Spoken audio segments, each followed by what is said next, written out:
जय श्री कृष्णा। स्वागत है आपका मेरे चैनल ब्लॉग्स विद सोनिका में। आज हम जानेंगे जय और विजय के बारे में। जय और विजय दोनों भाई हैं और विष्णु भगवान जी के द्वारपाल हैं। इनकी मूर्खता के कारण इनको श्राप मिला। तो आइए जानते हैं इनकी संपूर्ण कथा। एक बार सनक, सनंदन, सनातन और सनत कुमार ये चारों सनकादिक ऋषि कहलाते हैं और देवताओं के पूर्वज माने जाते हैं। संपूर्ण लोकों से विरक्त होकर चित्त की शांति के लिए भगवान विष्णु के दर्शन करने हेतु उनके वैकुंठ लोक में गए। वैकुंठ के द्वार पर जय और विजय नाम के दो द्वारपाल पहरा दिया करते थे।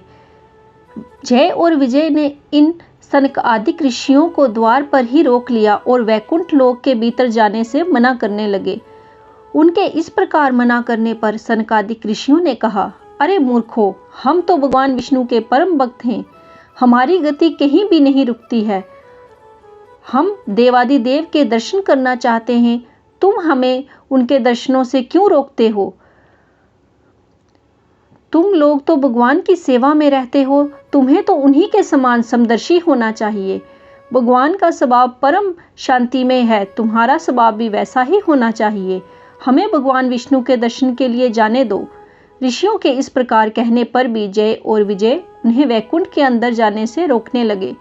जय और विजय के इस प्रकार रोकने पर सनकादिक ऋषियों ने क्रोधित होकर कहा, विष्णु भगवान के समीप रहने के बाद भी तुम लोगों में अहंकार आ गया है और अहंकारी का वास वैकुंठ में नहीं हो सकता।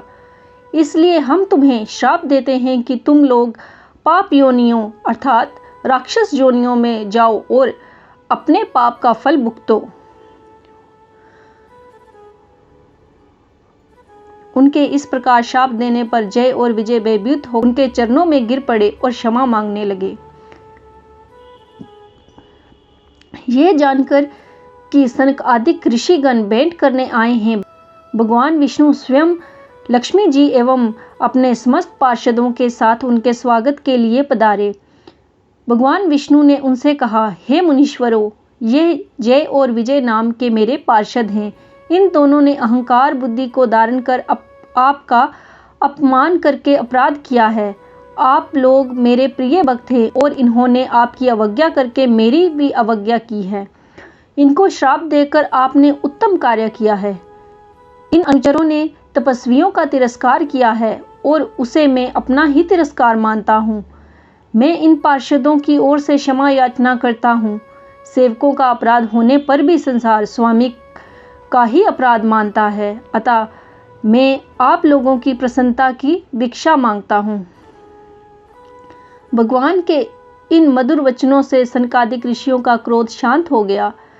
भगवान की इस उदारता से वे अति आनंदित हुए और बोले, आप धर्म की मर्यादा रखने के लिए ही हमें इतना आदर देते हैं। हे नाथ, हमने इन निरपराध पार्षदों को क्रोध के वश में होकर शाप दे दिया है, इसलिए हम क्षमा चाहते हैं।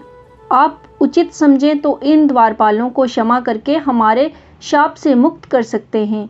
भगवान विष्णु ने कहा, हे मुनिगण, मैं सर्वशक्तिमान होने के बाद भी ब्राह्मणों के वचन को असत्य करना नहीं चाहता, क्योंकि इससे धर्म का उल्लंघन होता है। आपने जो शाप दिया है वह मेरी ही प्रेरणा से हुआ है। ये अवश्य ही इस दंड के बागी हैं। ये दिति के गर्भ में जाकर दैत्य योनि को प्राप्त करेंगे और मेरे द्वारा इनका संहार होगा। ये मुझसे शत्रु भाव रखते हुए भी मेरे ही ध्यान में रहेंगे। मेरे द्वारा इनका संहार होने के बाद ये पुनः वैकुंठ धाम को लौट आएंगे। तब जय और विजय के 3 जन्म हुए। जय और विजय अपने पहले जन्म में हिरण्यकशिपु और हिरण्याक्ष के रूप में जन्मे। भगवान विष्णु ने वराह अवतार लेकर हिरण्याक्ष का वध और नरसिंह अवतार से हिरण्यकशिपु का वध किया। दूसरे जन्म में दोनों रावण और कुंभकर्ण के रूप में जन्मे और राम अवतार के हाथों मारे गए। तीसरे जन्म में वो दोनों शिशुपाल और दंतवक्र के रूप में जन्मे और श्री कृष्ण अवतार के हाथों मारे गए और अंततः उन्हें शाप से मुक्ति मिल गई और पुनः वैकुंठ धाम को लौट गए। तो कहिए, वृंदावन बिहारी लाल की जय। भगवान श्री कृष्ण की जय। तो बोलिए ओम नमो भगवते वासुदेवाय। इस कथा से हमें ये ज्ञान मिलता है कि हमें कभी भी अहंकार नहीं करना चाहिए। अहंकार वश होकर विष्णु भगवान के पार्षदों को 3 बार राक्षस योनि में जन्म लेना पड़ा और फिर विष्णु भगवान के हाथों ही उनको मुक्ति प्राप्त हुई। तो इसलिए जीवन में हमें हमेशा विनम्र स्वभाव रखना चाहिए और अहंकार से बचना चाहिए। तो बोलिए वृंदावन बिहारी लाल की जय, श्री विष्णु भगवान की जय, माता लक्ष्मी की जय। ओम नमो भगवते वासुदेवाय नमः। आपको आज की ये कथा कैसी लगी अपने कमेंट्स में ज़रूर बताइएगा और साथ ही मेरे चैनल को लाइक, शेयर और सब्सक्राइब कीजिएगा ऐसी ही कथाओं में बने रहने के लिए। धन्यवाद।